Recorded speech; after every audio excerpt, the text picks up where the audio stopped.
On this episode of China Unscripted, China faces unprecedented political and economic turmoil. What will 2024 bring? And a bear? Welcome to China Unscripted. I'm Chris Chappell. I'm Shelley Jung. And I'm Matt Gnezda. And since this is coming out on Christmas, Merry Christmas to everyone watching. Assuming you're watching on Christmas Day and not any time in the future. That's what people are doing on Christmas Day, is watching this podcast. I mean, honestly, like, if you're getting a little tired of family time, you might just want to chill out and watch YouTube. Oh, no. Like, I'm not saying I've ever done that because I wouldn't admit to that. You're saying, Chris, gather your family around to watch China Unscripted for Christmas? Yeah, that's the new tradition. That's a much better message. It's a Wonderful Life, The Muppet Christmas Carol, Love Actually, China Unscripted podcast. These are the holiday classics. Love Actually is... Oh, it's definitely become one in the last 20 years. You know what else is a great Christmas movie? Die Hard. Yeah. Oh, how did I miss that one? Yeah. That's the thing the internet says. All right. Well, so this is going to be sort of our year in review of everything that's kind of happened in this past year in China. It's been a pretty wild, exciting, tumultuous year. Yeah. Well, really? I feel like we've had more exciting and tumultuous years. Well, because you spent so long in that pocket dimension, you know. Yeah. Wait, what happened between April and July? Well, I we don't ever really reveal too much about our personal lives on the show, and I like that. But I do want to say it has been a tremendously challenging year personally for all three of us, and hopefully that was not none of you watching had a sense of that because of the entire China Uncensored and America Uncovered team working so hard behind the scenes to just keep everything running smoothly. Keep the train on the tracks. Yeah. Yeah. So definitely a big thank you to everyone involved with this show. It was a year. It was a year. Right. That is true. Personally, it was a very tumultuous and exciting year. Yeah. And also a very special shout out to the individuals who help with this podcast, which is Anderson, our editor, Holly, our studio tech, and Ying, our sound tech. You named names. I did, but they're in the credits, so, you know. Wait, we have credits? Shelley doesn't watch our podcast. Not until the credits, apparently. No, that's fine. Well, let's start with China, because China itself. Let's start with China on the China podcast. What I mean is, like we've been covering China for a long time, but this year in particular has seemed like an absolutely crazy year internally for China. I mean, number one, after the end of the zero COVID thing, you had everyone predicting, China's economy will rebound. It's going to be back to business. Well, first of all, there was a massive surge of COVID, and we have no idea, not even in just that period, but for the entire pandemic, how many people in China died. Right. But I think what was most interesting is after they ended zero COVID, they basically instructed doctors and hospitals to not record COVID deaths as COVID deaths. They're just as deaths and not list the cause. And that way they permanently obscure the real situation by literally never collecting the data that anyone could ever go back and look at. Yeah, I mean, that's communism 101. Yeah, but it's like a ruthlessly brilliant way of solving the problem. Yeah, you control the narrative. Yeah, we'll never really know what happened in these past several years. Now, this is what's great about, Chinese technocrats. They say China is run by technocrats. They're very it's a meritocracy. No, the technocrats, they're very skilled at figuring out technical ways to solve problems, right? Solve the COVID death problem by just simply not recording the data. Solve the Uyghur problem by simply putting them in, vocational training schools where they do forced labor. Yeah, it's the idea that people in society are really just things to be manipulated to achieve the outcome that you want. Yeah. So I think they're actually very skilled at that. Is it horrible to the individual people living there? Sure. But, that's bad. I don't have a larger point there. No, I saw that happening. Look, it's been a tough year, okay? But yeah, so, and what is interesting about that is that there was a lot of predictions in Western media that China's economy would come roaring back. What we have seen is a lot of well, we've been covering it for years. How a lot of the economic problems in China was just kicking the can down the road, keep pumping more debt, move things around, and now it seems like all of these bubbles are bursting. Don't forget, just use foreign direct investment to paper over all the trouble, right? And that started drying up this year in a big way. Yeah, I think there was a report recently by, I'm gonna have to look up the name of this, the Institute of International Finance, which is basically like an industry group for the financial industry, that predicted that there would be $65 billion pulled out of China next year. Wow. From like foreign investment. You mean in 2024? Yes, in 2024.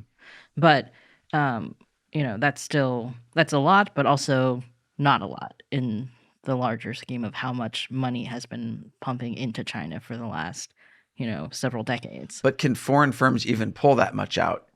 It's quite tricky. And I think for a lot of smaller companies, for them to leave China, it essentially means that they have to cut their losses in a lot of ways. Like they will never get all their money out. Right. And for larger companies, maybe there's not even really a way they can leave because like you cannot pull the majority of your money out. Right. Yeah, and especially if you've built factories like Tesla in their factories in China, like that's very hard to pull that out and take that equipment with you. Yeah, you can't just like carve up the ground and lift the whole factory up. I think if Tesla ever wanted to leave China, I think essentially they would have to sell everything to a Chinese company. Right. Or yeah. just kind of, if they pulled out, then essentially the CCP would nationalize the Tesla factories, right? Mm-hmm. I mean, Elon Musk went to China in May this year to like try to smooth things over and with, after all the shutdowns. And I know you're getting emotional about it. I am. I think that it's okay if Elon Musk pulls out of China because they can just get Chinese Elon Musk to run the Tesla factory. Oh, right. Oh, yeah, Elon Ma. Well, it's interesting you mentioned that because this kind of ties into the other big thing this year, like the whole fiasco of U.S.-China relations and how it was impossible for Biden to meet Xi Jinping. But we saw Elon Musk going to China. We saw Kissinger, who also died this year. Rest in peace. We saw Gavin Newsom getting to have a personal meeting with Xi Jinping. This whole kind of dancing around. Oh, yeah. I don't think my eyes can roll far back enough in my head for the Gavin Newsom thing. Yeah. Yeah, you would see into your brain. Yeah. So what was your point about that? Just that. Oh, yeah. How this was part of the whole dance going on between. Well, really, it wasn't a dance. It was the CCP manipulating the U.S.-China relationship by, specifically withholding access to the American government, federal government, while, showing that, hey, if you play China's game, like Elon Musk can talk to us, Newsom can talk to us, but, Biden, if you want to talk, you have to make some real concessions. If you want that military-to-military communication, which has been cut off, you got to send Blinken kowtowing his way to China, which is essentially what did happen. I thought that was Janet Yellen. They both went to China. Oh, yeah, but like in terms of like, didn't she get in trouble she actually for bowing? Yeah, she bowed. That's true. I was speaking metaphorically. Well, I mean, then Biden got to meet Xi Jinping, right, during APEC this year. Yeah, and I think a lot of concessions had to be made. For instance, to get China's cooperation with stopping fentanyl, they had to remove sanctions on this one branch of, I forget what it was, but it was something that was sanctioned for Uyghur genocide, basically. Okay. Didn't they already agree to stop fentanyl when Trump was in office? And when Yes. Obama was in office? Yeah. Well, this is the whole thing. They use these things like, combating fentanyl, military-to-military communication, all of these things to get what they want from the U.S. And because of this, Kissinger-era engagement school, which I think we've seen a resurgence in the Biden administration, the U.S. refuses to negotiate from a position of power. Right. When you said the thing about the resurgence, what just appeared in my mind's eye is Anthony Blinken's face during that press conference when the reporter asked if Biden would still call Xi Jinping a dictator. Yeah. And Biden was like, yeah, he's, from a communist country, et cetera, et cetera. And then, like, Blinken's face It was just, like, oh, That was my favorite moment of the year. just absolutely, like, cringing. right. Yeah. Which is the same expression I have every time Blinken does something with respect to China, is me cringing at how dumb a thing Blinken just did. I mean, like the fentanyl thing is not going to work. And the reason it's not going to work is because there's a deep ideological reason that the CCP exports fentanyl to the US. I mean, sure, they do it via Mexico and such, but like they're using it as drug warfare against the US. And I think there's probably some of the like revenge over the opium wars Which the going on U.S. as well. was not involved in. I know, but it doesn't matter. It's the West, right? It's all Western imperialism, It's all Chris. Western imperialism. So that deep vengeance from like a century ago, compounded with this general communist drive to destroy the culture of the West, like that, it's. I'm just saying it's such a big thing. They're not going to stop. And you'd have to take really massive action, and you'd have to deal with the Mexico situation in order to stop the illegal flow across. Well, when the you say border. massive action, who do you mean would have to take massive action? I mean, the U.S. would have to do something. The U.S. Okay, but I don't know what that is, because I'm not advocating for number war one. or anything. This is what I was talking about with coming from a position of power. Like instead of the U.S. giving China what it wants to get this useless cooperation on dealing with fentanyl, the U.S. could label this as part of chemical warfare and actually treat it like that. Right. Yeah. So we could punish China, punish the CCP for the drug warfare, and then as part of a concession, we could back off on part of the punishment, right? Rather than removing sanctions on things that are involved in right. persecution and genocide. Absolutely. And the U.S. is in actually a better position now than we were a couple of years ago, right? Because China's economy has slowed so much. They are more dependent than ever on foreign direct investment. And anyone in the U.S. government who has any intelligence at all ought to understand that when your opponent's economy is really weak and they're depending on you, and you're not depending on them as much as you were in the past, you're obviously in a much better position than ever. So why would you make concessions that you don't need to? Because, globalization, we need American multinational companies have convinced the U.S. government that we need to do business with China. Yeah, well, and then that ties into how devastated China's economy has been this year. Massive youth unemployment. They were reporting about 21%. A lot of people were thinking it was closer to 40, 50%. And then they just stopped reporting it, kind of like they did with COVID. Yeah. They just stopped reporting the numbers. So, nobody knows. So There's no problem that now. the numbers are great. That's why they stopped reporting that's it. so great. Demographic crisis is really heating up. So there are just so many. Manufacturing is down, exports are down. You continue to see the unwinding of the real estate situation, right? Yeah. Yeah. But I think the thing about the economic implosion of China is that it is a very slow motion economic implosion. And I think we'll continue to see that in 2024, but it won't necessarily be obvious.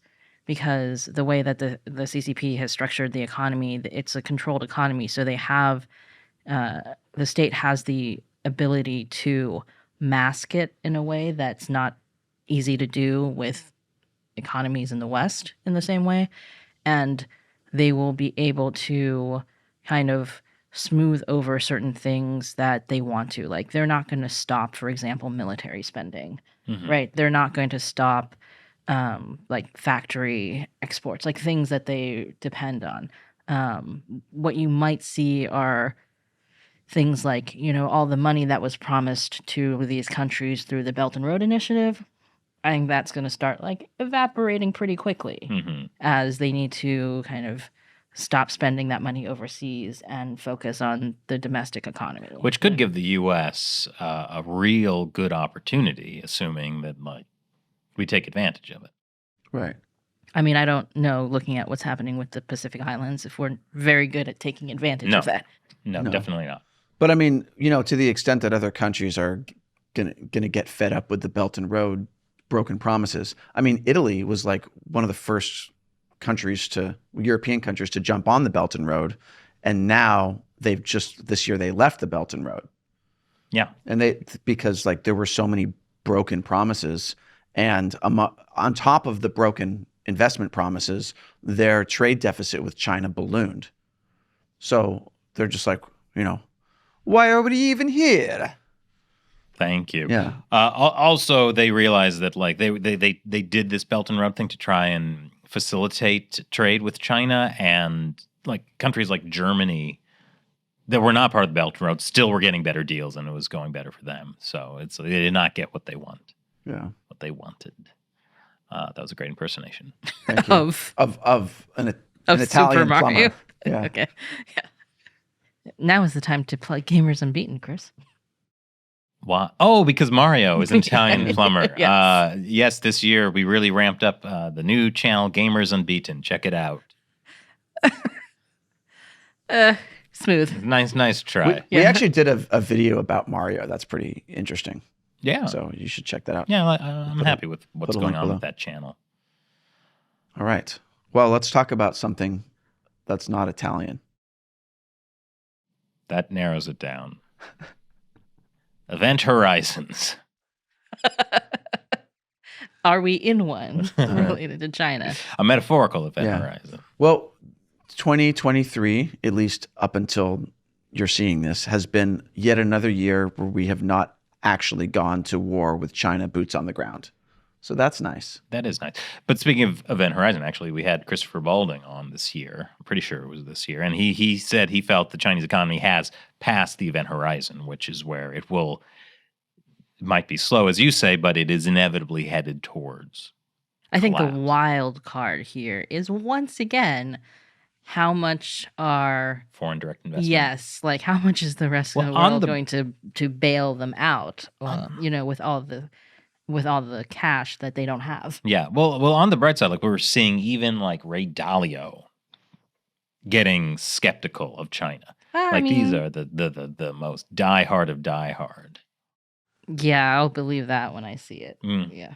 I mean, eventually all the Wall Street tycoons are going to get betrayed and feel betrayed. And then it'll be a situation where there's a slow pull out, and then suddenly something will trigger a whole bunch of Wall Street people to be like, hey, you broke your promises and you took billions of our dollars. A rush for the exits, you mean? Well, I mean, Yeah. I think we're already It's beginning to happen. Look, I was thinking today about that company, American Superconductor. Do you remember this? This thing where their wind turbines in China got completely stolen by the joint venture Chinese company they were working with. This happened they discovered it back in 2011. So this is more than a decade ago. And No, 2011 was 3 or 4 years ago, right? yeah, okay, sure.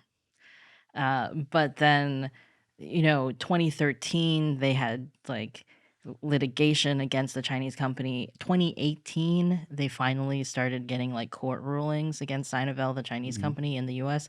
So essentially, this company in the meantime almost went completely bankrupt. They had to lay off 80% of their workforce. They were, their stock dropped to it almost got delisted. It was just this company barely survived. And this is a very clear example with everything was documented and out there, even though it took years for it to all come out, right? And yet you still have these multinational companies pouring all this money into China. So your point is that there's a lot of smart people who are stupid on Wall Street. Or very short-term thinkers. Yeah. Useful idiots. One thing that did happen this year is that more and more people started to get exit banned or like foreign executives in China started to get exit banned or actually arrested and things like that. Yeah, So the revised anti-espionage law is a big factor that's gotten a lot of American businesses, well, foreign businesses in general, spooked. That kind of anything that is a part of normal business can now be considered like a national security issue, and that's why you're seeing these kind of exit bans, these raids. So I think a lot of them really, really are spooked. yeah, so maybe that's what it takes to actually feel like your neck is on the line. And maybe when there are executives who refuse to go to China, then it'll be harder for these companies to do business. Yeah. Yeah, I mean, the way Xi Jinping is handling, like, she is in a bind, really, because China has never really had a real economy. On China Uncensored, I've called it like a financialized economy, where it's essentially what drove the economy was party elites kind of controlling the business sector and like artificially boosting. The real estate sector is a great example of this. That there was a top official who said that in a country of 1.4 billion people, they might have built homes for 3 billion people. Just this relentless, on the surface way to keep production going, keep building things. On the surface, it looked like there was economic activity, GDP was going up, and people like all these party elite tied to these real estate sectors, they were making money, but none of it was real. It wasn't tied to any actual market demand, and now that's blowing up. And so Xi Jinping, he needs to break up, the term that's used is like these independent kingdoms, sort of these party elite who have created this independent kingdom of just like vast personal wealth through massive corruption. To do that, he needs to amass more personal power and more direct control over the economy, which he's trying to justify using Marxist lingo. But it's for the people, Chris. It's for the people. Well, also, so if anyone complains, it's not like, oh, I'm complaining against you, Xi Jinping. It's like you're complaining against Marxism. This is kind of the whole, what everything is based on. So you can't argue against that. But in doing this, he is also very likely just going to blow everything up. Yeah, I mean, Xi Jinping is not exactly like a sharp economic mind, but also I think China is a place where the CCP controls everything. So the economics of the situation will always bow to the politics of the situation, right? So, even if it's economically dumb to do something, he may be forced to do it anyway. Yeah, just to sort of rein in the party elites that have different interests, right? But I mean, speaking of the party elites, Chris, I wonder if we're going to see a lot more capital flight next year from these, elites who have amassed all this wealth and are now just going to try even harder than before to get it out of China. Yeah, I forget the statistic, but definitely we have already seen lots of Chinese millionaires and billionaires leaving the country, moving their wealth overseas, which is, technically illegal. Well, because legally, the law in China is you can only move the equivalent of $50,000 out of the country per year. But there are lots of ways around that, right? So one way, and this is probably, they've cracked down on this somewhat, is going through Macau and through the casinos there. We did an episode on China Uncensored on that many years ago. But there's also other things like you could put your money in crypto, even though technically that's illegal, but people still do it. Or you could put your money in fine art, buy a painting, ship it overseas and resell it, There's all sorts of things that you can. The more money you have, the more access you have to money laundering. So the people this really hurts the most are people who are upper middle class and want to leave, but they don't have the resources to actually leave. Yeah. Well, I think that is a big reason why the party's grip is kind of beginning to crumble, because this sort of middle and upper middle class has been suffering a lot more, definitely under zero COVID, where, it didn't matter if you were an elite in Shanghai, you were also locked down. And yeah, these economic troubles are going to start to affect them as well. We'll see what happens in 2024, but as you point out, it could be a slow burn and a lot of cover-ups that we just won't know for a long time. No, but I think essentially, will people wise up enough to not be pouring all this money into China, or will the CCP be able to kind of cover it up enough in different ways so that if you're only looking at, GDP or something, or if you're only looking at something that's easily faked, or, something that they can move things around to make it look like, okay, well, this financial sector is fine, like, imports, exports, trade is going great, then, you may not get a true view of exactly how bad the economic situation is. Right. And part of it is that when it comes to foreign direct investment, like if China's economy seems to be doing well, they will maintain foreign direct investment. But as foreign direct investment pulls out, the economy will get worse, and then foreign direct investment will pull out, which makes the economy worse, and then foreign direct investment will pull out even more, which makes the economy worse. So they have to stem that tide before it reaches a critical point. But can they do it? I don't know. I'm just so distracted by the word pull out. The middle schooler in me is trying not to snicker. Oh, wow, Chris. Wow. Okay, we are tired today. We've almost made it, guys, to, the end of the year. It's the end of the year. Yep. Well, so one of the things that people keep talking about is as China gets more and more unstable, is will they invade Taiwan, get into some kind of military aggression, some kind of actual war, and to an extent we have seen a lot more aggression by China, like the attacks on the Philippines. I think the Philippines is a situation where, because the Philippines is actually fighting back, and they're fighting back in political warfare ways, it's almost like the CCP doesn't exactly know how to deal with it, right? That's our thing. Yeah, it's like, wait a minute. Yeah, well, because the Filipino government is like really pushing out videos of like these Chinese Coast Guard vessels shooting water cannons at Filipino ships, and this is kind of the opposite way that the Biden administration has been doing. Like, they tried to cover up the spy balloon thing. It's almost like using the truth is a more effective tool. Weird, right? Mm. Huh. Well, the Filipino government has figured that out, so good for them. But so the point I was making is, there's this fear some people have. They're like, oh, okay, China's gonna like start a war to kind of cover these things up, and that's kind of feeds into the whole thing of like, oh, well, we have to reopen military to military communication with China so our militaries can talk, so we can prevent an escalation, and this gives another powerful carrot to China. If the CCP is determined to start a war, military to military communication with the US is not going to stop them from doing that. You know what I mean? Like, that's only useful supposedly to stop accidental escalations. But again, there's not accidental stuff. Like, well, there could be something that happens by accident, but then if two countries really don't want to go to war, I think they could find a way to not do that, even if they didn't have direct even military. if like the dangerous maneuvers that Chinese jets are doing with American planes in the South China Sea, even if they crash and like pilots on both sides are killed, it's not like, oh, war is going to happen.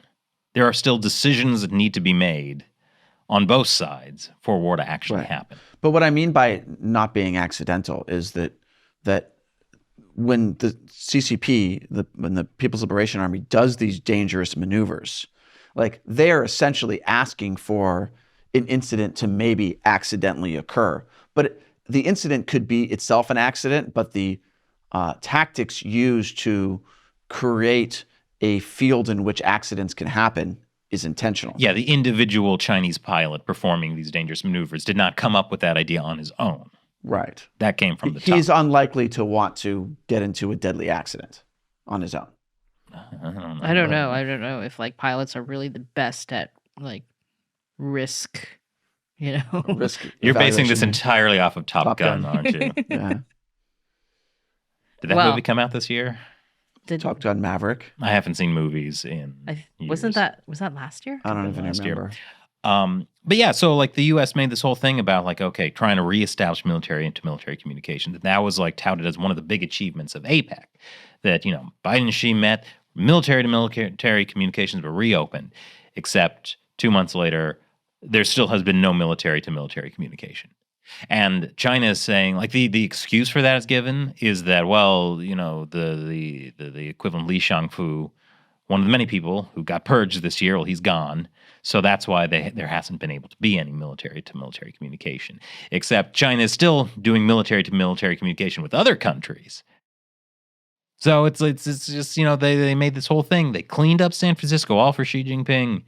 And the U.S. We got nothing. We got nothing. That military to military excuse actually reminds me of when we had David Stilwell on, and he was talking about when he was like an attaché at the U.S. Embassy in Beijing, like they refused to let him speak to his counterpart. Oh, and yeah. like they just kind of kept stalling him with like all these different excuses as to like why he couldn't, and they tried to send like lower level people for him to talk to instead. And yeah, it just like, yeah, there's nobody else that could possibly do the military to military communication. No, it's not possible. The PLA relies on just this one guy who was purged. Yeah. And then this goes back to like the U.S. needs to, get rid of the engagement school. I think the best way to do that is kind of to return to, the proud American tradition of tar and feathering. You know what's funny? I knew you were going to say tar and feathering. Really? Yes. You know me so well.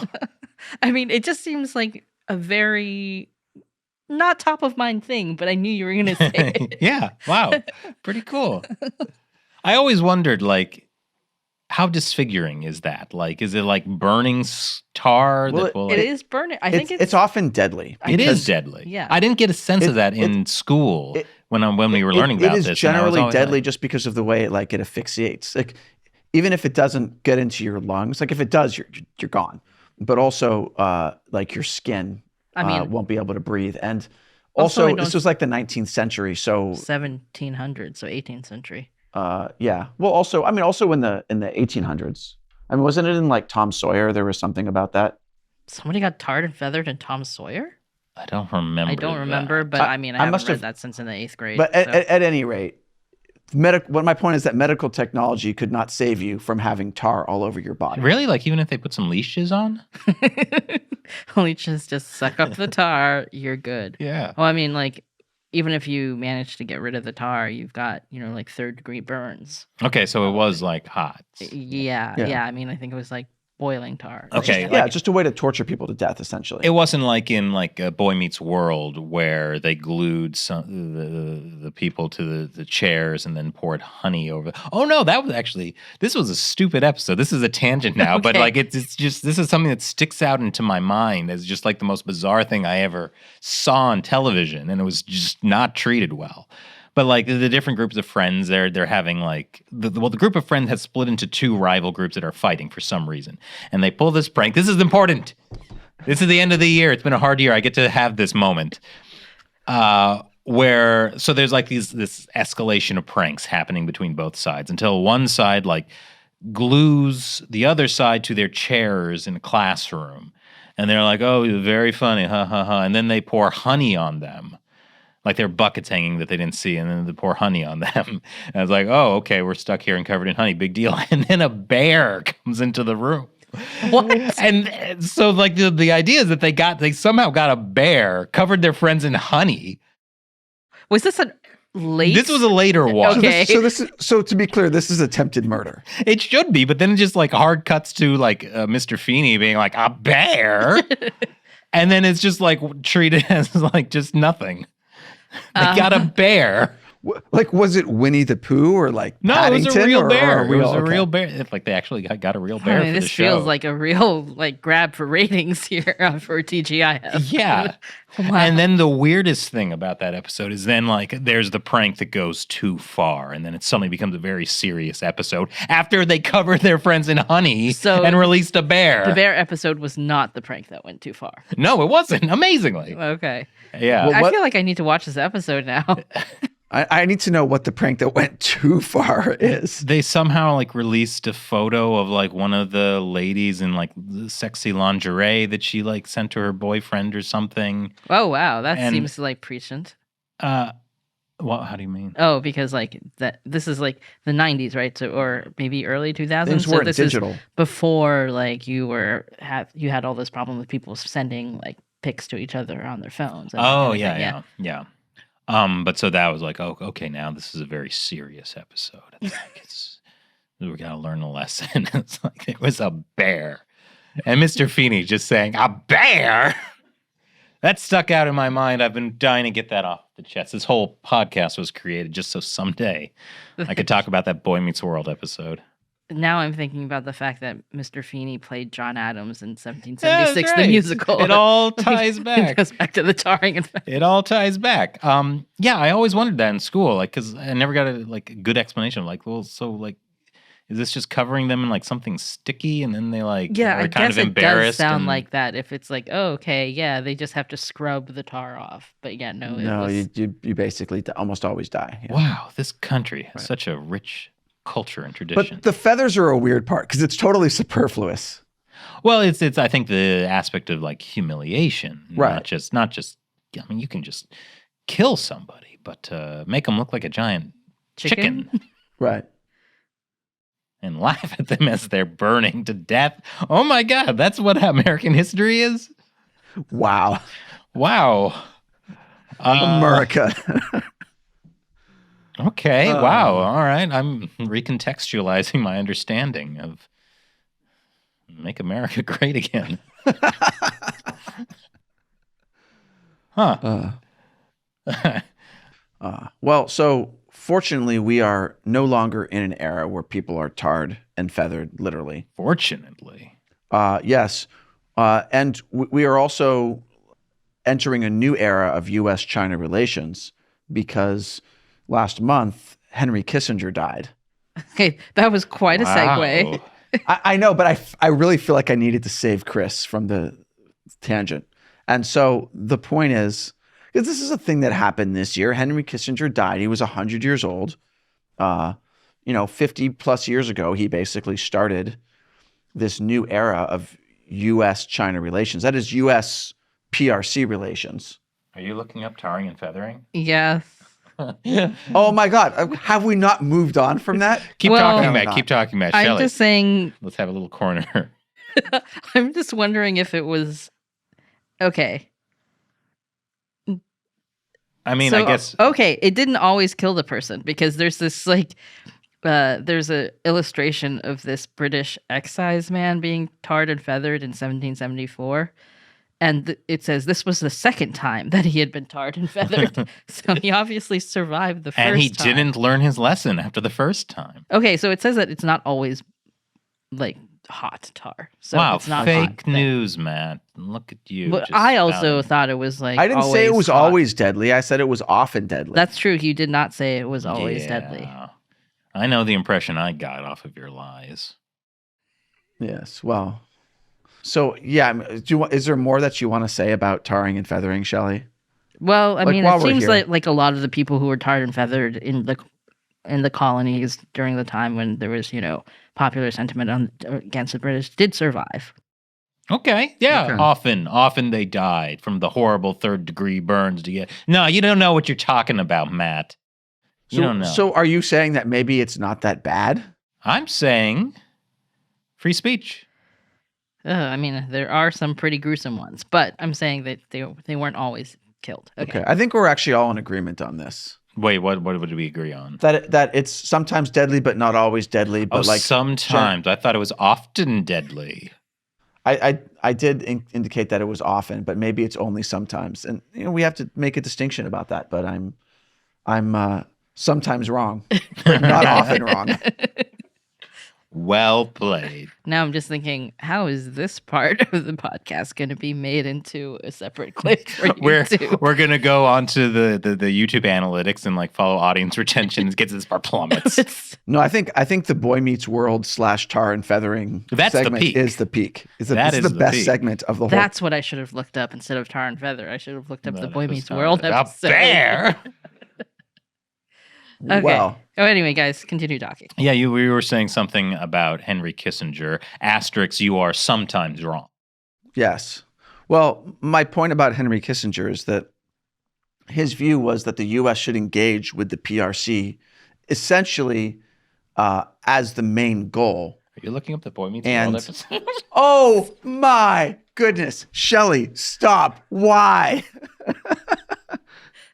Look, I'm totally following your conversation anyway. I can multitask. We can multitask. Okay. I cannot multitask. I can't read something and also listen. Actually, sometimes I can't even just listen. I was going to make that joke, but you did it. I'm proud of you, Matt. Self-awareness. That's getting funnier. I wish that was a joke. Yeah. Anyways, keep talking, Shelley. Let me take. Well, so okay. I mean, to obviously, almost all of our viewers have some understanding of like the Henry Kissinger school of engagement, so I don't really need to go into that. But now that he's dead, I think it also coincides with an era in which increasingly people in government are realizing that the engagement school didn't really work as well as we had hoped it was going to work. And some people still think so, like Anthony Blinken. I think he has a misunderstanding of that. You know, John Kerry has a misunderstanding of that. But by and large, there's more realization that like we didn't achieve what we wanted to achieve with that. I mean, yes, the Soviet Union fell, but that was 30 years ago. So that was like the original Henry Kissinger goal. I was just trying to think about why all the people who don't understand why it didn't work have been in charge of the State Department. Yeah, that is interesting. I mean, that's weird. But if you look at China and, you know, engaging with them in the WTO, for example, like that did not work to help American companies. Now the U.S. is even talking about creating a WTO 2.0, saying that like if we can't actually take action against China because there is no mechanism for kicking a country out of the WTO, then maybe there needs to be a new WTO, a League of World Trade Nations. Oh gosh, Very specific jokes. Yeah. Well, I was thinking that it's kind of too late. Are you going to have a new WHO, a new UN, you know what I mean? Mm-hmm. I keep knocking into the mic. Every international organization that the CCP has found a way to infiltrate and subvert. Might need to go with that, because this is one thing that I forget who said it. Maybe this is something we heard at the Oslo Freedom Forum, but like, you know, after the end of World War II, there were the Nuremberg trials, and like, you know, the Nazis got purged. Like in a lot of the post-Soviet countries, like you had an issue where like still like there'd be like holdovers of like some communist officials who were still maintain power. And so this is something that needs to happen. There needs to be a complete purge of these elements in these international institutions. Right. I mean, I think by purge you probably mean something along the lines of like an internationally public trial where like what actually happened gets exposed, right? And then people have consequences. Public tar and feathering. I mean, that one's pretty. That was obvious. I mean, even Matt saw that. Yeah. I mean, you know, there's 100% kill rate for it. Yeah. I mean, to be fair, Matt, I also thought it was more deadly. So. And but also like having a Nuremberg trial for communism will be much more effective than, you know, killing the officials, because what really matters is having these things exposed for history and future generations. And then when people study history, they'll know, right? Like, I mean, obviously people almost immediately forget the lessons from history, but at least for a brief period, like we're still in a period now where people are like, yeah, you know, what the Nazis did was like really bad. Yeah, that wasn't real Nazism. Right. Yeah, you're right. That's true. Well, I mean, there are probably some people who think that, but that's not mainstream. Although I have heard arguments that Nazi, like the idea of like what a Nazi is has changed a bit in the popular, you know, consumption, from being like the World War II Nazis to just being people who say things you don't like politically. I agree. And then anti-Semitism doesn't really come into it. Yeah. I mean, that's its own separate problem. But I do think that in 100 years, people will have forgotten the events that led up to World War II, and they will have discounted the Nazis, and it just won't be that big of a thing anymore. You know, 100 years You mean from World War II From or now. from now? Okay. Yeah, because again, like history forgets. Like what do we know about wars that happened The 30 Years' War. 180 years ago? Yeah, the 30 Years' War. Well, that has a was big even impact. That longer was ago. longer Or ago the than 100. Crimean Yeah. War. Like no, like most people don't know what happened, and they don't know the lessons from it. But the point about communism is like, at least if we have Nuremberg trials for communism, then there will be a hopefully many decades period of time when people can see how horrible it was, and then at least the people who were alive during this period, like they won't repeat those mistakes. Yeah, that people will understand, like, specifically the ideology of it, not just that it's like this, nation state of China, communist China is the problem. Well, people also think of it as an economic system, which is false. Well, it's such a small part of it, right? That like if you look at the economics of it and you start to think like, oh, well, that's just the government gets to choose which economic system to implement in their country. Some of them implement capitalism and others implement communism. Like that's the part that's the false paradigm. Like what communism is a system of control, right? Where you have essentially a group of gangsters who rise to power by killing people and taking their stuff. And then they become in charge of a whole country. And the national, maybe not motto, but like the action of that country is to kill people and take their stuff. Like that doesn't change. And so that's the communism part. Yeah, it's amazing. The thugs who are willing to kill people and take their stuff don't make the most compassionate, equity-driven leaders. Right. And you're like, why is there, not good rule of law in China? Well, because it's not real communism. Thank you, Chris. Yes. Thank you. The Boy Meets World episode was called The War. FYI. Okay. The War. Which... Thank you for looking that up while I was talking about something that was marginally... Well, Shelley actually did. I looked it up and then I showed my phone to Chris while you were talking about Henry Kissinger. And I didn't even notice this happening because I was so busy listening to the sound of my own voice. You can't multitask, as we've already established. It's just the vision narrows, the roar of the crowd, and the applause comes up. Matt. There is no roar of applause. So for Matt. smart. Actually, that reminds me of the one time we did a China Uncensored episode in front of like a live audience and how disconcerting it was almost to have like reactions. Yeah, like to actually have to deal with people.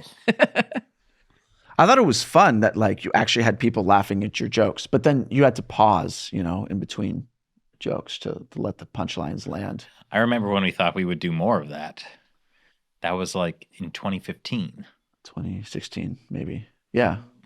15 Anyway. or 16, yeah. So it was I think that was our last fan meetup in New York City. right. But also the YouTube space kind of YouTube became a very different thing. It became very different. There was a while when YouTube was like new creators and like whatever you want to do, like we support that. And then YouTube became like, we need to, Promote the message. promote the certain messaging that we think is better for people. And standing up to the CCP is not one of those messages, unfortunately. Nope. But hey, maybe 2024. I'm actually really worried about how things will go for us in 2024. What with, potentially another election between Biden and Trump, a weird disease spreading in China. Those who don't learn from history are doomed to repeat it. And apparently that cycle's getting faster. Presidential Yeah. election, which happened yeah. in January 2020, and we went to Taiwan for. Yep. Right before the pandemic. Yep. I'm so glad we went, but So just a note to everyone watching, I would recommend, if you can, supporting us on Patreon, because we do upload all of our stuff there. So if ever YouTube does pull the plug on us this coming year, which I'm worried about, you can still see stuff there because it's uploaded directly. It's a way to keep. Also, it us. helps us tremendously when you support us on Patreon. And we do we can't afford to make the shows without your support. So that's patreon.com/China Unscripted, and we'll have a link below. Yeah, or more importantly, China Uncensored. Yes. Well, yes. Yes, but Indeed. So What else do you want to talk about today on this wonderful Christmas day? Well, speaking of Christmas, I mean, if you want to shop for your loved ones, And if you want to shop like a billionaire, then may I recommend the latest Chinese weapon to destroy America, Temu. Because TikTok worked so well. Yeah, it really did. Yeah. Like, who knew? Like, tracing the evolution of weapons. First, man has a stone, then a spear, swords, of bronze, of iron, guns, TikTok. I think there's somewhere between guns and TikTok, there's probably like nuclear weapons. Right? Yeah, nuclear weapons. Super gluing your friends to chairs and dropping honey on them so bears would eat them. And then the pinnacle TikTok, which you can film your friends being eaten by bears on TikTok. And you'll get millions of views. yes. But now Temu. What's interesting about Temu is that a year ago, nobody had heard of Temu in the United States. Like, Yeah. I think they had set up shop. It's by the Shanghai-based company Pinduoduo, but it's like technically an American company. But like nobody had heard of them. And then in February this year, they ran that Super Bowl ad, right? And like suddenly, it became really well known. But it's not just the $1 million Super Bowl ad. It's also that they this incredible marketing blitz, right? So like any site you'd go to, as you click on Temu once and they would like track you forever. They also worked with a lot of YouTubers and TikTok influencers to have them like promote shopping on TikTok. Yeah, Temu. Yeah, you're right, Temu. Actually, did you know in the original ad they called it Temu? Really? Yeah, I went back and watched it yesterday and I was like, Temu? Everyone Really? calls it Temu. Yeah. Huh. But anyway, it's Temu. But the point is that like, I think it's important to relate why, like what happens when you buy Christmas stuff on Temu. Well, and also just for clarity, like the reason they're advertising everywhere is because this is the Chinese state pumping money into this company to spread this message everywhere. Right. My prediction for the future, the internet will be divided into solely Temu ads and ads for Shenyun 5,000 years of Chinese culture. That will be the entirety of the internet. You like drive Yin down and the yang. freeway and there's like the Shenyun billboard and the Temu billboard. No, that's old fashioned. The ads will be beamed directly into your brain. Excellent. I did not see that joke This is coming. my prediction. Oh, man. Yeah. So China before communism, China after communism. Which way, Western man? Oh, wow. So like the state subsidies are a really important thing to look at because like if you can buy like, you know, a suit and tie on Temu for like $11.99, like Wait, I can? like you know something's wrong. Okay? Purchased. What Temu thank you. What Temu does is so the Chinese government subsidizes it. They also take advantage of there's this law like this customs law where imports below a certain threshold, which I think is $800 or something, they skip the customs process. And so Temu takes advantage of that. They also take advantage of this heavily subsidized postal rates that we give China. And they're also really low quality products. And many of the companies that are manufacturing to sell on Temu employ slave labor, like from the Uyghurs. And they intentionally don't do any kind of monitoring of that. I mean, granted, Nike and other companies also. Well, hold on. We're not allowed to talk about what they're doing to the Uyghurs because we need their cooperation on fentanyl. So just please, let's you're right. Yeah, You're right. We'll cut that out. We'll Thank cut you. that out.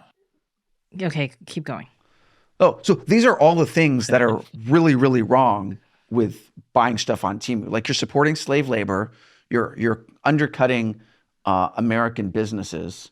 You're essentially supporting a Chinese propaganda effort. And also like the stuff you get it sucks. Like the quality really sucks. I think also it's there's the data side, right? Where you have to download this app, it's tracking all this stuff about you, and Right. they're using all this data for not just for business reasons. They are selling it. And there were some data privacy issues that came up earlier this year as well. And I think it's pretty interesting when I get Temu ads, like that they try to disguise the fact that they're Temu ads. Have you noticed this? Like, because I've been doing Christmas shopping, right? and I will see Temu ads, and they'll just be kind of like in that ad space. It'll just be like a different array of like intriguing looking products, but without any branding on it to tell that it's like Temu, right? And they're just trying to attract people by being like, "Oh, this looks like a weird thing. I wonder what this is." Let me click. Yes. And I got you. Yeah. And I mean, they're obviously coming from Amazon, which is not my favorite company by any means. Right. But the only way that I can think of Amazon or Walmart or whatever being worse is if it's now a Chinese company that's being subsidized by the CCP. Well, so this is a big part of it too. Like China wants to actually drive out American competitors. Like I never thought I'd be like sad for Walmart, but and that's kind of another case. Like they do business with China and then they're betrayed. They stab you in the back. It's the American superconductor story all over again. Way to bring it back, Shelley. So should we tar and feather them? But who? The enemies are in the gate. You don't even know who to tar and feather. But can you buy tar and feathers on Temu? Oh my gosh, they've controlled all sides. Be your opposition. Controlled opposition. Oh my gosh. They've taken Americans' greatest weapons and tools. Tarring and feathering is America's greatest. So we forgot to put that on like the weapons chart. Weapon. So what do you guys think is going to happen in 2024 with respect to China? I already gave my prediction. Just Shunyun or Temu ads. 5,000 years of Chinese culture before communism. 5,000 years of Chinese culture after communism. I hope the CCP isn't around for 5,000 years. I don't have that many episodes in me. It's just like a Chris robot. Oh no, floating head, like Futurama style. Oh, there you go. Still doing this. Even death is no release. Oh boy. I'm actually optimistic for 2024. And that's because I think that there's a larger trend, which is a shifting consciousness, a consciousness around like,